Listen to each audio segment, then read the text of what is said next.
एक शराबी पति की कहानी जिसने अपनी मासूम पत्नी को पैसे के लिए दूसरे को बेच दिया। रामधन बहुत गरीब था। दिन भर मेहनत मजदूरी करके सिर्फ 2 वक्त की रोटी के पैसे ही जुटा पाता था। खुदा का ये उसूल है कि वो गरीब के घर कन्या को अवश्य जन्म देता है ताकि वो किसी न किसी तरह का कन्यादान करके परलोक सुधार सके। कन्यादान महादान माना गया है। जिसके वंश में कन्या जन्म नहीं लेती वो वंश इस महादान से विहीन रह जाता है। गरीब रामधन के घर में भी एक कन्या ने जन्म लिया था जिसे उसने अपनी हैसियत के अनुसार पढ़ाया लिखाया।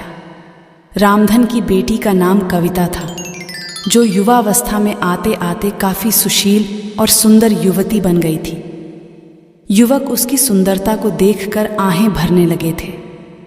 एक दिन रामधन के मित्र गोपाल ने उससे कहा, देखो दोस्त, अब तुम्हारी पुत्री कविता भी विवाह योग्य हो गई है। लड़की पराया धन होती है और पराया धन अपने पास ज़्यादा समय तक नहीं रखना चाहिए। चोर लुटेरे सरेआम घूमते फिरते हैं। इसीलिए अपनी पुत्री कविता का विवाह योग्य वर देखकर जितनी जल्दी हो सके संपन्न कर दो। तुम ठीक कहते हो मित्र, मैं आज ही से अपनी बेटी के लिए योग्य वर की तलाश करता हूँ। रामधन ने अपने मित्र का धन्यवाद करते हुए कहा। बस उसी दिन से वो कविता के लिए लड़का तलाश करने में जुट गए। रामधन की मेहनत रंग लाई और बहुत जल्द ही उसे कविता के लिए योग्य वर मिल गया। कमल शहर में रहता था और छोटा मोटा कारोबार करता था। 2 वक्त की रोटियों के लिए उसे कोई दिक्कत नहीं थी। कविता दुल्हन बनकर कमल के घर आ गई। उस रात उन दोनों की सुहाग रात थी। जब कविता फूलों से सजाई गई सेज पर बैठ गई थी, घर में उसके अलावा कोई नहीं था। कमल अब अकेला था। उसकी शादी में आने वाले सब रिश्तेदार चले गए थे। रात के 11 बज गए थे। कविता को समझ में नहीं आया था कि उसके पति कमल आज की रात भी कहाँ रह गए। धीरे धीरे 12 बज गए। 12:10 पर दरवाज़ा खुला। कविता संभल कर बैठ गई। उसने घूंघट और नीचा कर लिया। कमल धीरे धीरे चलता हुआ सुहाग सेज के पास आया। वो अपने आप पर काबू रखने का पूरा प्रयास कर रहा था। उसके कदम लड़खड़ा रहे थे। कविता कलेजा थाम कर रह गई। उसने एक ही नज़र में पहचान लिया था कि उसे शराबी पति मिल गया है। एक पल के लिए उसने सोचा कि शायद हो सकता है उसके यार दोस्तों ने इस खुशी के मौके पर पिला दी होगी। उसने दिमाग से बात निकाल दी। कमल धीरे धीरे चलता हुआ सेज के पास आया। वो आकर उसके पास बैठ गया। कविता लाज से सिमट गई। उसने गर्दन झुका ली। कमल कई पलों तक बैठा रहा, फिर बोला, मेरी जान कविता, मुझे माफ़ करना। मैं दोस्तों में फंस गया था। सालों ने ज़बरदस्ती पिला दी थी। कविता ने कोई जवाब नहीं दिया। नाराज़ हो मेरी रानी? कमल ने कहकर धीरे से हाथ बढ़ाया और उसका घूंघट उलट दिया। कविता ने ज़रा सा भी विरोध नहीं किया, केवल इसलिए कि यदि उसने विरोध किया तो कहीं साड़ी न फट जाए। शराबी का क्या भरोसा। कमल के सम्मुख जैसे चांद निकल आया था। वो कई पलों तक कविता को एकटक देखता रहा, फिर उसने उसे अपने करीब खींच लिया। कविता ने कोई विरोध नहीं किया। वो दोनों इस वक्त काफ़ी करीब आ गए थे। उन्हें लगा जैसे वक्त थम गया है, लेकिन ये उनका वहम था। रात मंथर गति से बीत रही थी। कमरा अंधकार में डूबा हुआ था। कविता सुबह उठी और घर के काम में लग गई। उसके यहाँ और तो कोई था नहीं जो काम में उसका हाथ बंटाता। कमल काफ़ी देर से उठा क्या?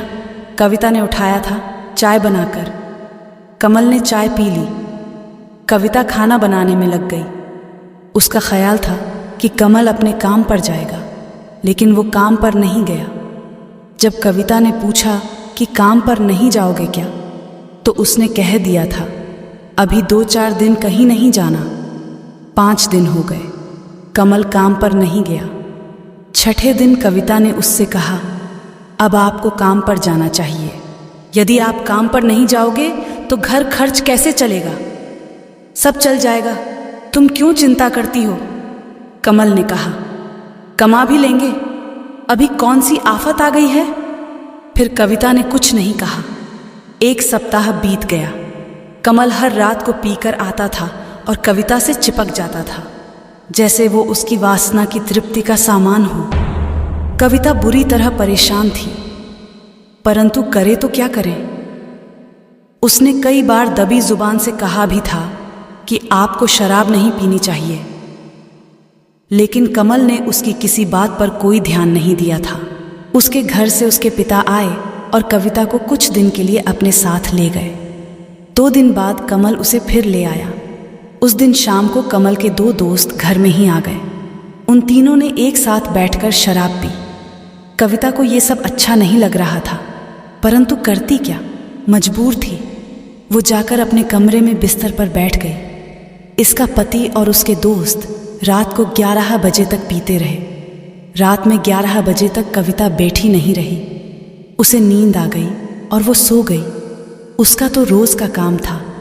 उसकी आंख तब खुली जब किसी ने उसे दबोच लिया था। उसने आंख खोलकर देखा तो वो उसका पति नहीं था। उसने चीखना चाहा तो उसने उसके मुंह पर हाथ रख दिया। काफी देर तक संघर्ष चलता रहा। आखिर में उसने कविता को दबोच लिया, किसी हिरनी की भांति, जैसे कोई सिंह दबोच लेता है। कविता रोती रही, उसके चुंगल में कसमसाती रही और उसकी इज्जत लुटती रही थी। वो सोच रही थी कि उसका पति किस काम का, जिसे इस बात का भी ज्ञान नहीं कि उसकी पत्नी के साथ क्या हो रहा है। उसके पति का वो साथी अपनी मनमानी करके चला गया। रात्रि के करीब 3 बजे उसका पति कमल उसके पास लड़खड़ाते हुए कदमों से आया। उसने कविता को छूना चाहा तो कविता ने उसे दूसरी ओर धकेल दिया। कमल पलंग से नीचे गिर पड़ा। बेशर्म, तुम्हें डूब मरना चाहिए, कविता ने पागलों के समान चीखते हुए कहा। क्यों, क्या हुआ? पूछते हो क्या हुआ? कविता ने उसी तरह चीख कर कहा, जिन्हें तुम अपना दोस्त कहते हो, जिनके साथ तुम शराब पीते हो, जानते हो उनमें से एक ने क्या किया? क्या किया? उसने मेरी इज्जत लूट ली। अच्छा, तो तुम इस वजह से नाराज हो? अरे रानी, कोई बात नहीं, वो बहुत पैसे वाला है, उसके आने से मुझे कोई ऐतराज नहीं है, कमल ने एक जोरदार ठहाका लगाते हुए कहा। ओह हाँ रानी। अब हर बात कविता की समझ में आ चुकी थी। वो समझ गई थी कि उसको उसके पास भेजने वाला उसका अपना पति ही था।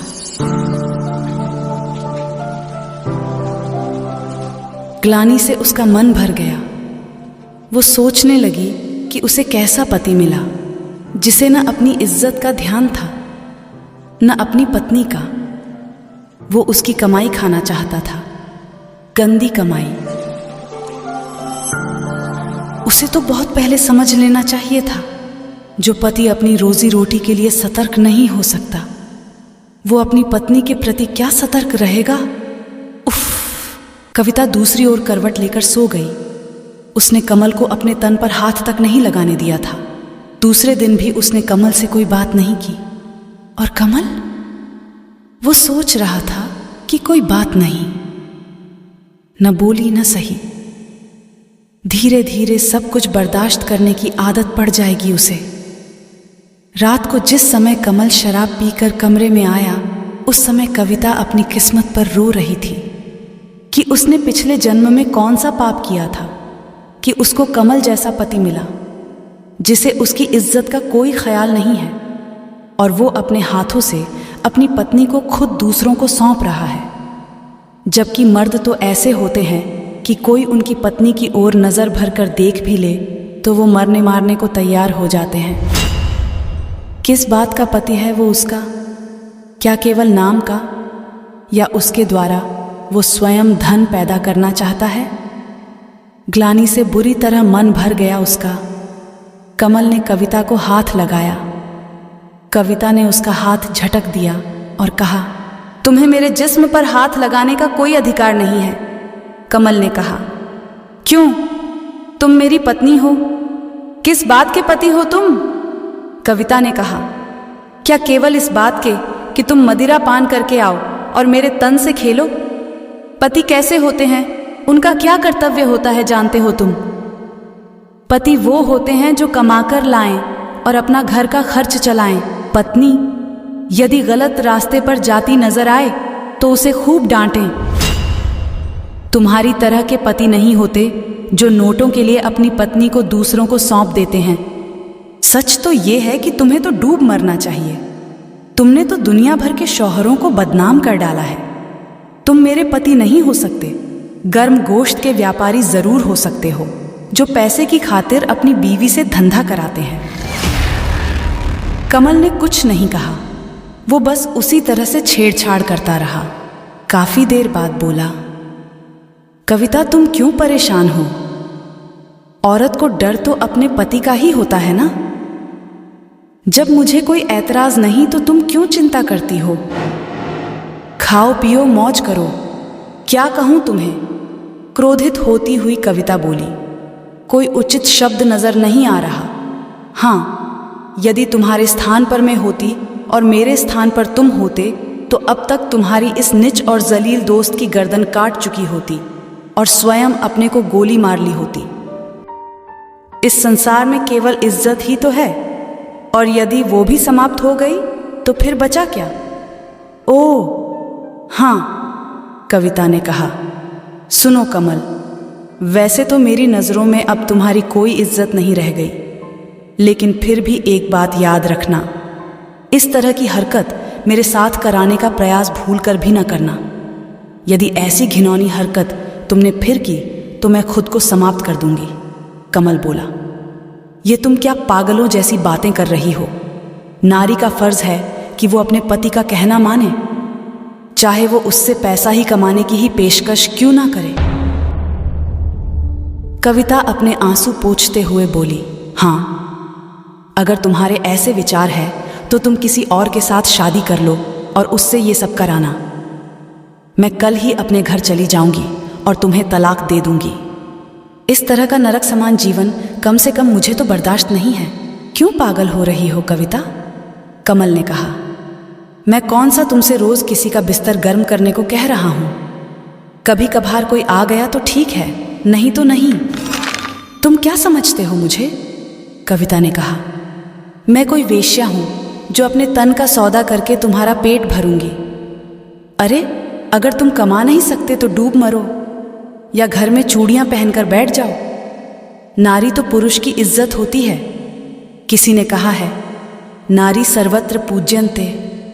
कहते कहते कविता हाँफने लगी और कुछ देर खामोश रहने के बाद उसने कहा, तुम इन सब बातों को तभी समझ सकते हो जब तुम्हें अपनी इज्जत का ख्याल हो। तुमने तो ये अंगूर की बोतल गले लगा रखी है जिसने तुम्हारे सोचने समझने की शक्ति को खत्म कर दिया है। अगर तुम में थोड़ी बहुत भी बुद्धि है तो इस शराब को छोड़ो और अपना काम करो। शराब पीने वालों का यही हाल होता है, उनके घर बर्बाद हो जाते हैं। सच यही है, शराब आदमी को सोचने समझने की शक्ति को समाप्त कर देती है। कमल ने उसके बाद कुछ नहीं कहा। वो दूसरी ओर करवट लेकर सो गया। कविता भी करवट लेकर लेटी रही। कविता ने इस बात का पक्का निश्चय कर लिया था कि यदि इस बार उसके पति ने इस प्रकार की हरकत कराने की कोशिश की तो वो अपनी जान दे देगी। 15 दिन गुजर गए, कोई बात नहीं हुई। कमल ने काम पर जाना शुरू कर दिया था, लेकिन उसने शराब पीनी बंद नहीं की थी। कविता ने उससे बोलना शुरू कर दिया था। उसने सोचा था कि शायद उस दिन की बातों का कमल पर असर हो गया है और वो सीधी राह पर आ गया है। कभी कभी ऐसा भी हो जाता है कि आदमी को कोई बात लग जाती है, लेकिन कहते हैं ना कि कुत्ते की पूंछ 12 साल तक नलकी में रखो, जब निकलेगी तो टेढ़ी ही निकलेगी। कमल ने ये देखने के लिए कि अब वो क्या करती है, उस रात को फिर उसने अपने एक साथी को कविता के कमरे में भेज दिया। जब उसने जाकर कविता को छुआ और कविता की आंख खुली तो कविता ने उसे पूरी शक्ति के साथ दूर ढकेल दिया। बचाओ बचाओ, कविता चीखती रही, परंतु बचाने कौन आता? उसे भेजने वाला तो उसका अपना पति ही था। जो अपनी पत्नी के शरीर को बेचकर उसकी कमाई खाना चाहता था। पुरुष के समक्ष नारी कमजोर होती है। उसने उसे दबोच लिया और अपनी इच्छा पूरी कर ली। हवस पूरी करने के बाद वो उस कमरे से निकल गया। उसके जाते ही कविता बाहर आई और उसने दूसरी मंजिल से छलांग लगा दी। नीचे सड़क पर उसका सिर लगा, जिससे उसका सिर फट गया और वो एक ही पल में स्वर्ग सिधार गई। आसपास के घरों के लोग इकट्ठे हो गए। शराबी कमल भी घर से निकलकर बाहर आया और रोने लगा। उसका साथी उस दुर्घटना को देखकर चुपचाप वहां से खिसक गया। पुलिस आई और लाश को उठाकर ले गई। पोस्टमार्टम के बाद लाश उस कमीने कमल को मिल गई और उसने उसे चिता के भेंट कर दिया। ऐसे पति को तो अपनी पत्नी की चिता को अग्नि देने का अधिकार नहीं होना चाहिए। उसे जीने का भी अधिकार नहीं होना चाहिए। पुरुष की इच्छा पराई औरत को लेकर जो कुछ भी होती है, अगर वो अपनी बीवी के साथ वही सब करे और वैसे ही रहे जैसे वो पराई औरत के साथ रहता है, तो यकीन मानिए उसकी बीवी हमेशा खुश रहेगी। आपको क्या लगता है? आप अपनी राय कमेंट बॉक्स में ज़रूर लिखें। मिलते हैं आपसे दूसरी कहानी में, ओनली हाई रेटेड स्टोरी पर।